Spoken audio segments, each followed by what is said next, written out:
Hey, here's your heads up to this longer podcast.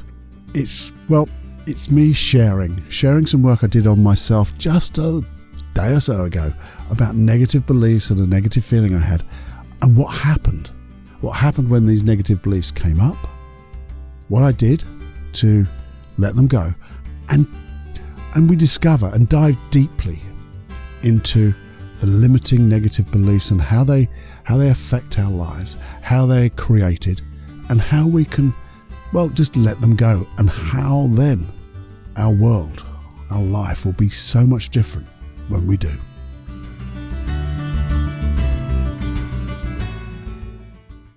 Warning.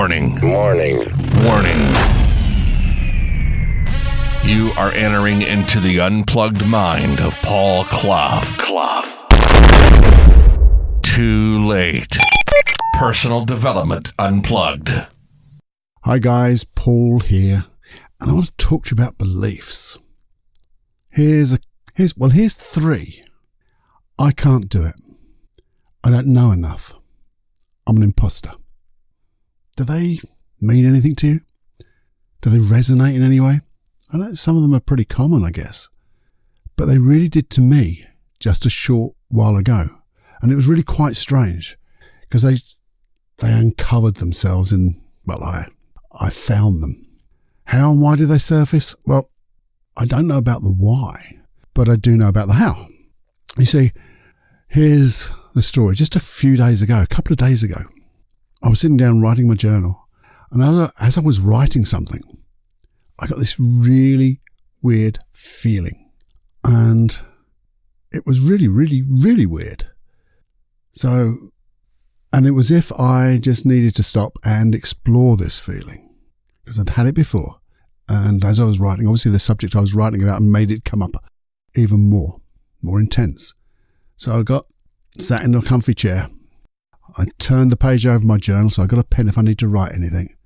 And I just, first of all, went into that feeling and said, is it okay to learn about this feeling? And if it is, I want this feeling to become more intense. And if it isn't, just for the moment, allow it to dissipate a little bit. And guess what? It got more and more intense. I thought, whoa. And then it went down a little bit. So I said, okay.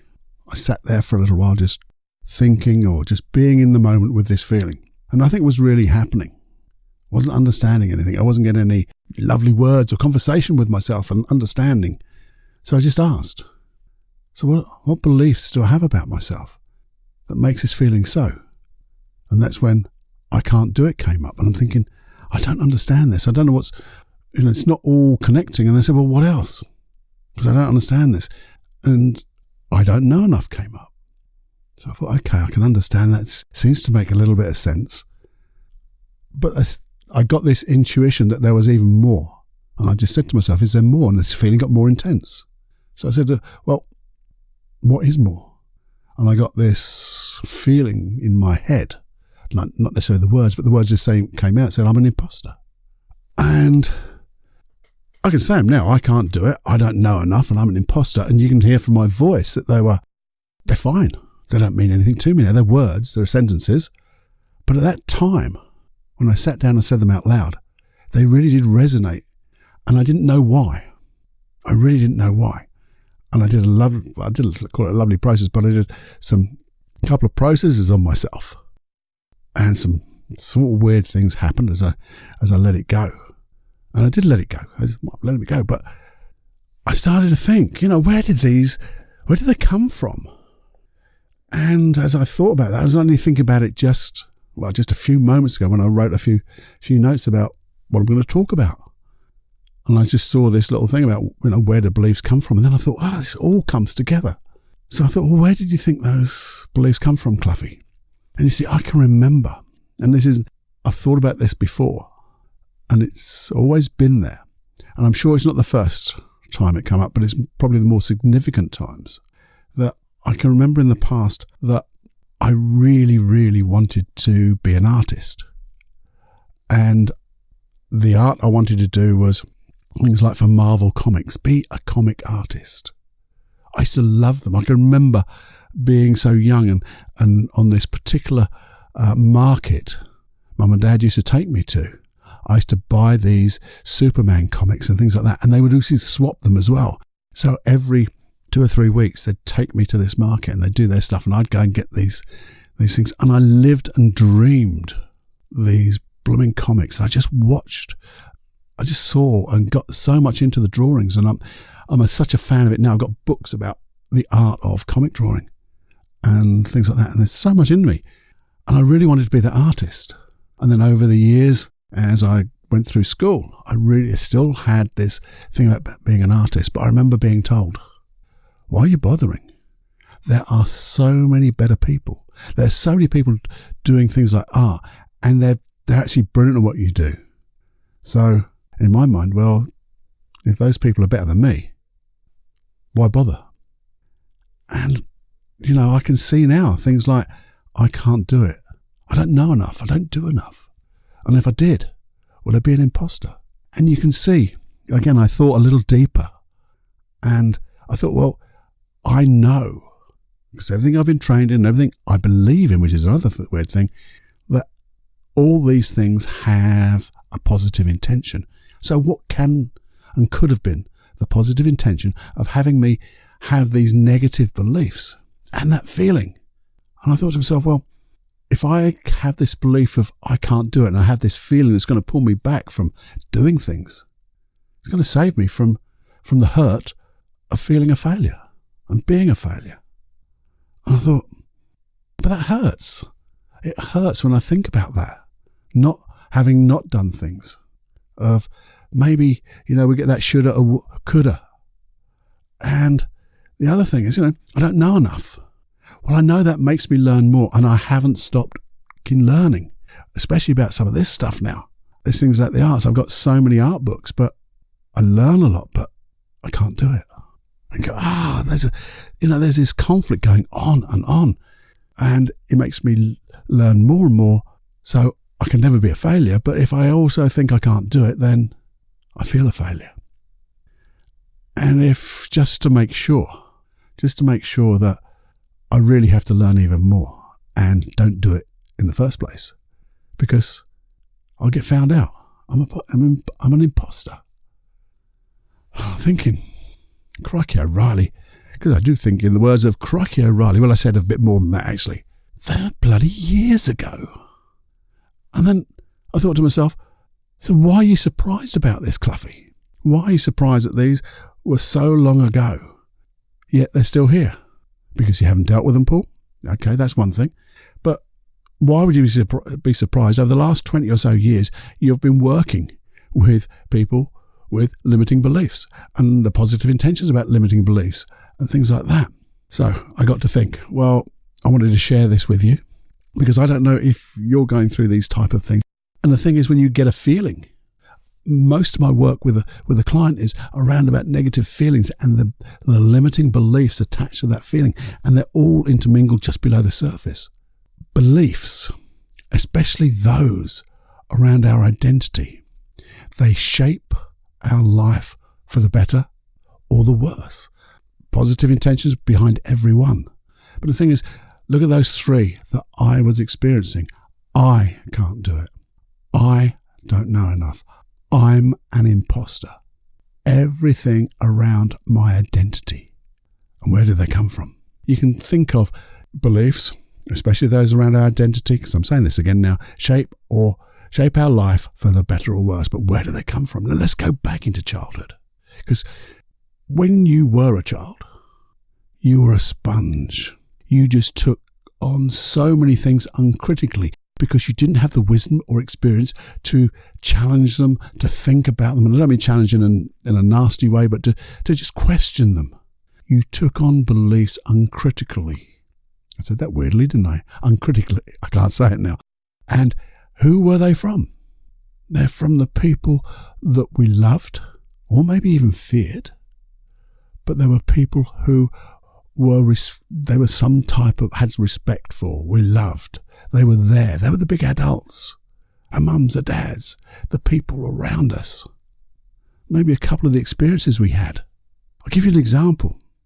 I worked with this girl years ago. This is one of my early parts of my working with clients, and she had a fear of spiders. And the thing is, she knew exactly when it happened. Now, she knew that I think it was 7 or 8 years old, she got chased by this guy at school with a spider, because he said, that's when I know it. But when we did the work, I'm going to say, what's this to do with beliefs? This all links back to a belief that happened. Because she said, I've got this memory coming up, Paul, and it's all about, I know about 3, and I can see my granddad coming down the stairs from this cottage, because I just love my granddad. I used to love my granddad. I used to spend so much time with him. He was awesome. He was my big protector, my man. He's my granddad. He said, but he was coming down the stairs, and he came into the front room, shaking, white as a leaf. And he said, I've just seen a spider. I've just seen a spider. So she never saw a spider. So she said, I know that's what it's about. And the thing is, because she never saw a spider at that particular age like that, to frighten her, it wasn't the experience that created the belief that spiders are frightening. She just took it uncritically because her granddad was frightened. So that must mean I have to be frightened of spiders, because if he is, and I'm only a little girl. Wow. There's another one. And again, this one is it's a silly story, but I think it's a true sort of story. And it's a bit of an urban myth, I guess. Because you see, someone was cooking a lamb of leg, and they broke the lamb of leg, put it into the pot, and put it into the oven. That's the way to cook a lamb of leg. And someone said, why do you cook a lamb of leg like that? He said, because that's the way to cook a lamb of leg, because it tastes gorgeous. Well, why do you do it like that? How do you find out? Because my mum always used to break the leg, put it in, leg of lamb, break it. Oh. So I wonder why she did that then. Because that's the way to cook it. Well, Lexi, look, and she actually spoke to him and said, Mum, why do you break your leg of lamb to cook that way? She said, well, that's how you do it. I learned it off your gran, because that's what you do. That's how you cook a perfect leg of lamb. She said, really?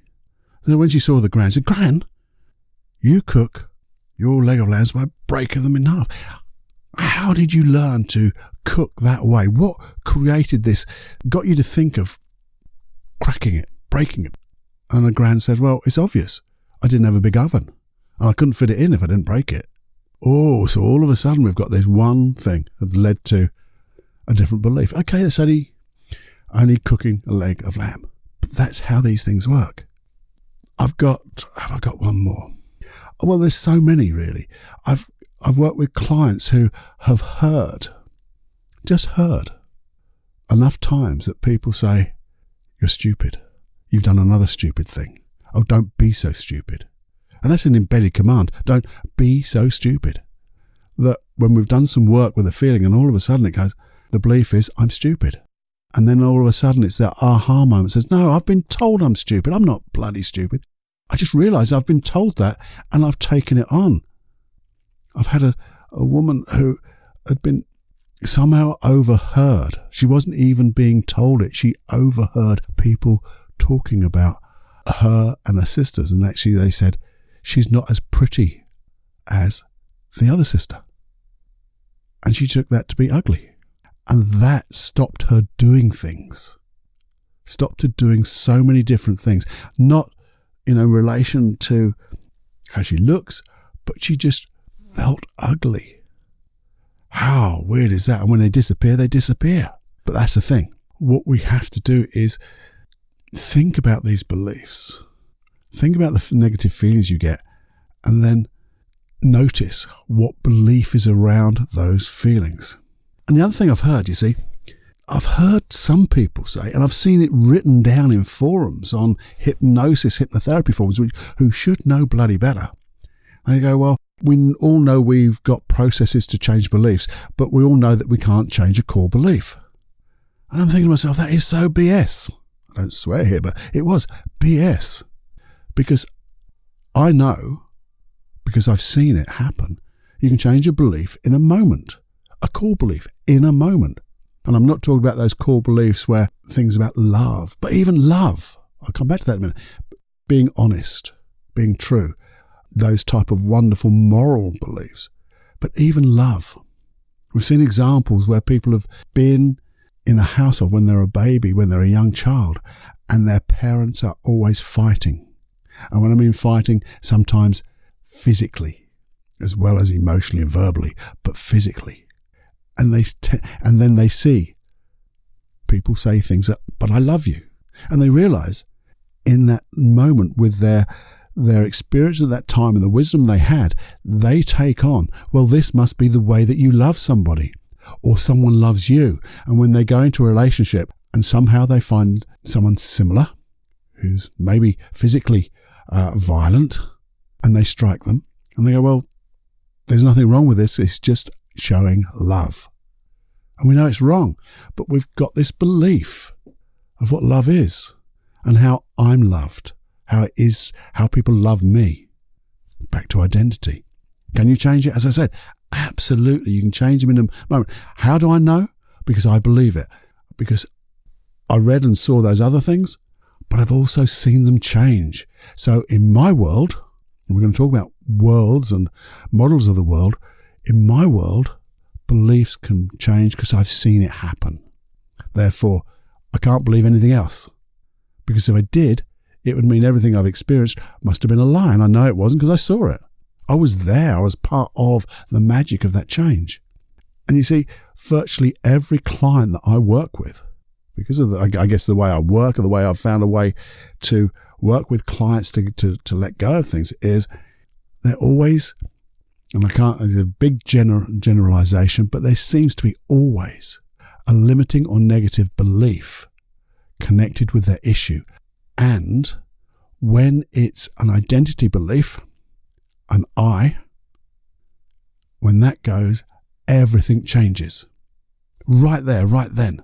So one of these things, why have I been talking about this? Because, hey, Paul, do you know enough about all this subject? Are you an imposter? Can you do it? Well, this is me in some ways, I think, proving that I don't know whether I'm an imposter. It's up to you to decide. Do I know enough? Well, I feel pretty confident in what I'm saying. It's up to you to I guess, to let it, does it resonate with you? Does it feel it's the right thing? Is it something that's going to maybe change your beliefs? Because when we change a belief, what do? Well, obviously we change a belief, but how do we change our beliefs? Sometimes when we just know we have this limiting belief, we find counterexamples. So when is there a time, Paul, that I'd say to myself, Paul, when have you done it? When did you know enough? When were you good enough? Okay, you can always be better, but when were you good enough? And I can see myself work when I work with clients and I've done other stuff that, yeah, I did do it. And I did know enough to be able to get the result. And therefore, I wasn't an imposter. I'm good as, if not better than, quite a lot of people. That's in my mind. That's my belief. I don't take that. I'm not bigging it up. But that's what comes from the inside. And what we're doing there is, it's called in NLP terms, loosening the model of the world. You see, when you have this limiting belief, it is rigid. It's there all the time. Yet if we can find a counterexample that says, well, actually, it's not rigid in every area of your life, because over here, it's a little bit looser. Here's a counterexample when you did do it okay. When people said, wow, you really know your stuff. Or you just show people what you know and they go, they're interested. Or when you're with your peers and they're really interested in supporting you. Imposters don't get that. And you loosen your model of the world. And the more you loosen it, that old belief cannot be true. And then we look at the positive intentions and we go, well, if those were the positive intentions, but there's a conflict in it because all those positive intentions I talked to you about save me from being a failure, for making me learn more, and don't do it because you might feel an imposter because then you'll feel a failure, boom, boom, boom. The conflict was each one of those, in effect, certainly now, was giving me hurt. It was giving me that bloody feeling, which wasn't comfortable, which was stopping me. And when we understand, well, okay, I understand the positive intention that, no, I don't want to be put into situations where I can be hurt. But there's a better way to do it than give me that really horrible feeling and these beliefs and those behaviors of not doing things or doing the things that don't support me. Because if I do access everything I know, and I call it mastery, my version of mastery is doing what you know and knowing what you do. Well, if I do that, how can I be an imposter? I'll always know. I'll never know enough. No one can know enough. So there's that belief gone. I don't know enough. Yeah, right. Because you never will, Paul. But you know enough for what you're doing now. Because if I was confident about what I know, but more about my competency, then I'll never get hurt. And you go, wow, there's better ways to do it then. Absolutely. We loosen that model of the world. And that's how change happens. So what I've been talking about and rattling on, I think a lot of it is me just getting this out there, getting it out of me a little bit maybe, and sharing with you how things can change. Because I know when I did that work, understood the conflicts, understood the positive intentions, I've been doing things differently, not massively differently. But I've just noticed this morning I did two things which I've been holding back on. And in the moment this morning, without thinking, something happened and I did them. And I thought, well, I'm not frightened about this. I'm asking somebody who I look up to. So what, peers, but I'm holding them in high esteem and I'm asking them to do something for me. And for them, if they do it, then they're going to be recognizing me on a level of competency. What level that is, it won't be incompetency, I know that. Who knows? But these changes, when we get our unconscious mind aligned with what we want and still keeping the positive intention, but finding positive, healthy ways to support that intention, we can do everything. So just notice, I suppose, at the end of all of this, notice sometimes the negative beliefs that you have and question them. Look for the intention, look for the conflict, look for those counterexamples. If you have a feeling that you don't like, just notice, what belief do you have about yourself that makes this feeling so? Write it down, then look for the intention, then look for the conflict. And if you really need some help with that, do one-to-one. Find for me, someone who does hypnosis, NLP, timeline therapy, because I feel that's the real way forward. But that's me. Other people do EFT, will do, I don't know. There's so many different ways of working with people. If you do one-to-one, you can do work on Skype and Zoom. That's what I do. It's not a call to work with me, but you can if you want to. But there's so many great people around who can help you change. You don't have to put up, you can help yourself. Because sometimes when we just recognize this, acknowledge it, we don't resist it, we don't push against it, we just acknowledge it, we think about it, and we suddenly go, oh, right. Because that's that aha moment. It's that, some people call it like the epiphany. And we change on the spot. Because we can. And then when we change, well, life is so much better. Because we're aligned, we're congruent in our way forward. Or sideways, or upwards, or downwards. Whichever way you want to go, you're aligned. Because you now have, well, you're all firing on all cylinders. All in the same direction, all pulling in the right way, not pushing them. You're all going in one way. I hope you enjoyed this. If you did, I have two specific requests, as usual, but there are two specific requests. Please share this one episode with someone you like, someone you love, someone you feel who could benefit from it. Only one. You can do more, but please just do one. Also, maybe if this resonated with you, I've talked about it before, feedback@personaldevelopmentunplugged.com. Just tell me your takeaway. Tell me the belief you had. Maybe there's some help I can give you. You'll get a response from me personally. If you want, you can find me and search me out on Facebook. Go there, Personal Development Unplugged. Find that page. Or @pcluffy on, not Skype, what is it? It's Twitter. I get so confused. Come and have a chat with me. Befriend me. Follow me. Do whatever you like so we can have this connection. Because that would be awesome, wouldn't it? Because you're listening to me, I'm talking to you, and I want to listen to you too. Let's have a dialogue, not a monologue. And let's change the world for the better. Let's change you for the better. Let's change me for the better. And let's have some fun doing it as well. Because you'll never know, as we always say, how far those ripples of change will go. You'll never know, but they're going to go massive. A tidal wave of wonderful change. Have more fun than you can stand. And, as always, not talking to your conscious mind, but talking to you, the unconscious mind. I wonder not only how much fun you can have today, but I wonder when will you surprise today the conscious mind to feel really happy for no reason, even to laugh out loud. So I'm not talking to you, the conscious mind, you, the unconscious mind.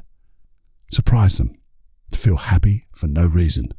And that goes to my unconscious mind too, because I want it to. Hey, until the next time, have more fun than you can stand and watch for being surprised. Bye-bye now. We all need time to de-stress, don't we? We all need that space. Everyone needs space. Our own place of personal retreat. And going to retreats are great. But if you can't, why not have one in your mind? You know, if you don't go to that special place, that stress just builds and builds and builds. But if you have a place in your mind where you can go and de-stress, work out problems, think of all the wonderful things that you'll be able to do. The wonderful feelings. So that's why I've created this program of 4 hypnosis tracks to build and be and have your own inner retreat. You can have whatever you like in that inner retreat. There could be rooms, there could be libraries, healing rooms, different lighting, maybe a fire in the corner, a special chair, maybe incense, anything that you choose. Some people have a computer that stores all the memories you've ever had, that library of everything you've ever read or everything you ever need to know. Maybe a healing room, a room where you can just go to and have your own inner healing or own inner relaxation. So what have I done? I've created these 4 tracks. One to build, one to extend it whenever you need to extend it, and then to be able to go there for a particular period of time or even a longer period of time. So you've got 2 tracks of just going and being in that special place where you can, take a problem with you, maybe muse it over in that special place, or you can leave it there, leave it to incubate in your unconscious mind. So when you come back, well, you can just have the answers come, or they might just come consciously. It's all there for you. All you have to do is go to paulcloughonline.com/retreat, have a look, give you a nice little video there, just see if it's for you. I think it's a lovely little program. There's nothing to lose because there's a 30-day money-back guarantee. It's a lovely program, and I think it was one I wanted to do for myself because I just thought it's just a wonderful thing to do. I love retreats, but hey, this is your own personal one. Have a look. Enjoy.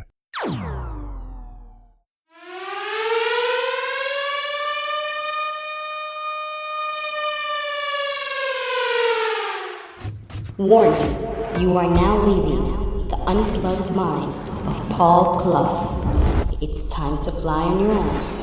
Be brave, my friend. Personal Development Unplugged.